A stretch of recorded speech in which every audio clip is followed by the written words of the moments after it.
এই কফির রেসিপিটা আমি ভেবেছিলাম যে অনেক দিন আগেই দিব, কিন্তু দেওয়া হয়নি। আপনাদেরকে বলেছিলাম যে দিব, সেই জন্য আজকে এই কফির রেসিপিটা শেয়ার করব। খুবই ইজিলি তৈরি করে ফেলতে পারবেন যখন আপনার ইচ্ছে হবে তখনই। আসসালামু আলাইকুম, কেমন আছেন সবাই? আশা করি সকলেই ভালো আছেন। আরও একটি ব্লগ ভিডিওতে স্বাগতম জানাচ্ছি। আজকের ব্লগটিতে থাকছে ছোট ছোট কিছু ক্লিপিং, যেগুলো হচ্ছে আমি লাইভে করেছি, প্লাস হচ্ছে অল্প সময়ের মাঝে যে ক্লিপগুলো নিয়েছে সেগুলো মিলিয়ে একটা ভিডিও তৈরি করেছি। এটা আমি গতকালকে লাইভে তৈরি করেছিলাম, খিচুড়ি ভুনা খিচুড়ি যেটা, তারপর বেগুন ভাজি আর হচ্ছে ইলিশ মাছ ভাজা। তো এই লাইভটা যারা দেখেছেন তারা অবশ্যই জানেন, আর যারা না দেখেছেন তারা অবশ্যই দেখে নেবেন।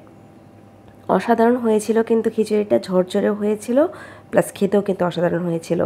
সাথে আমি একটু আলু বোখারার আচার নিয়ে তারপর খেয়েছিলাম। অসাধারণ লেগেছে খেতে। আমার আচারের তেল বা আচার দিয়ে খিচুড়ি খেতে অসাধারণ লাগে। আপনাদের কাছে কেমন লাগে কমেন্ট করে কিন্তু জানাবেন। আর আমি যেহেতু এখন পর্যন্ত আমার আগে করা ভিডিওগুলো হচ্ছে আপলোড করছি, সেই জন্য না আপনাদের একটু ঈদের যে ব্লগগুলো আসবে সেগুলোর জন্য ওয়েট করতে হবে। আমি বারবারই বলে দিচ্ছি, আগের ভিডিওগুলো আমি এখন আপলোড দিব, তারপর হচ্ছে ঈদেরগুলো যখন সময় পাবো তখন আসলে এডিট করে তারপর দিব। কতটুকু আসলে ঈদেরটা ক্যাপচার করতে পারবো সেটা আমি এখনও জানি না, তারপরেও হচ্ছে বলে দিলাম আর কি সব কিছুই, যেন আপনারা বুঝতে পারেন যে ঈদের ব্লগগুলো পরবর্তীতে আসবে। আর যেহেতু কুরবানির সময় পশু পাখির ভীষণ শব্দ, কারণ হচ্ছে কুরবানির গরু কেনা হয়েছে, গরু কিন্তু অনেক বেশি শব্দ করছে, সেই জন্য একটু ক্ষমাসুন্দর দৃষ্টিতে দেখতে হবে। রাত হয়ে গেলেও গরু শব্দ করছে, দিনের বেলাও গরু শব্দ করছে। আর আমি যেহেতু সিক, সেই জন্য কিন্তু আমার গলাটাও বসা, কথা বলতে অনেক কষ্ট হচ্ছে, তারপরেও কিন্তু অনেক কষ্ট করে আপনাদের জন্য ভিডিওগুলো এডিট করছি। এখানে আমি চাল কুমড়া ভাজি করেছি, খুবই স্বল্প সময়ে দেখিয়েছি। আর হচ্ছে এখানে ডিমের যে তেলানি সেটা তৈরি করেছি। আমরা অমলেট বলি, কিন্তু বিভিন্ন জায়গায় তেলানি বলে, সেই জন্য তেলানি বলে দিলাম। অনেকেই হয়তো মানে বিভিন্ন নামে ডেকে থাকেন, অবশ্যই কমেন্ট করে জানাবেন যেটা আসলে কোন নামে ডাকেন আপনারা। মেইনলি কফির দিকে ফোকাসটা করেছি, যাতে করে আপনারা খুব দ্রুতই, ধরেন মিডনাইটে অনেক সময় আমাদের ক্র্যাভিং হয়, সজাগ থাকলে ধরেন কাজ করছি, তখন মনে হলো কি যে একটু কফি খাই, ইনস্ট্যান্ট আপনি এই কফিটা তৈরি করে ফেলতে পারবেন। চিনিটা অবশ্যই টেস্ট অনুযায়ী দিবেন। আমি আমার টেস্ট অনুযায়ী দিয়েছি, 2 চামচ করে দিয়েছি।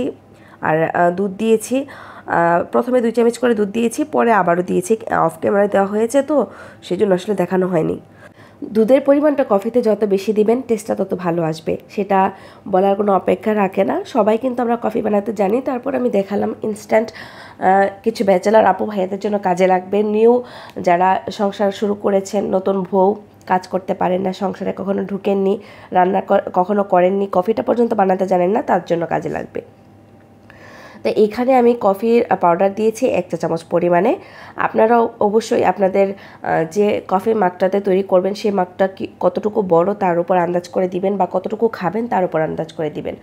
অনেকেই হচ্ছে কি যে আপনার কফিটা ব্ল্যাক কফি খেতে পছন্দ করে, তাদের টেস্টটা বেশি ভালো লাগে, তারা গাঢ় লিকারটা খেতে পছন্দ করে, তাদের জন্য বলবো যে আরেকটু বাড়িয়ে দিবেন, যেহেতু কফির মাগটা একটু বড়, সেই জন্য।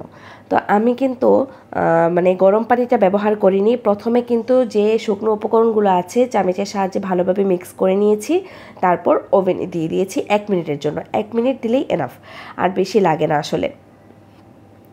আর হচ্ছে আপনার, আমি যেহেতু ইনস্ট্যান্ট কফি বানাই, যার কাছে মাইক্রোওয়েভটা নাই সে হচ্ছে একটু গরম পানি করে মিক্স করে নেবেন, তাহলেই এনাফ। দেখেন মাশাল্লাহ কতটা লোভনীয় হয়েছে এই কফিটা। ভালো থাকুন, সুস্থ থাকুন, পরবর্তী আরও একটি ব্লগে দেখা হবে। আল্লাহ হাফেজ।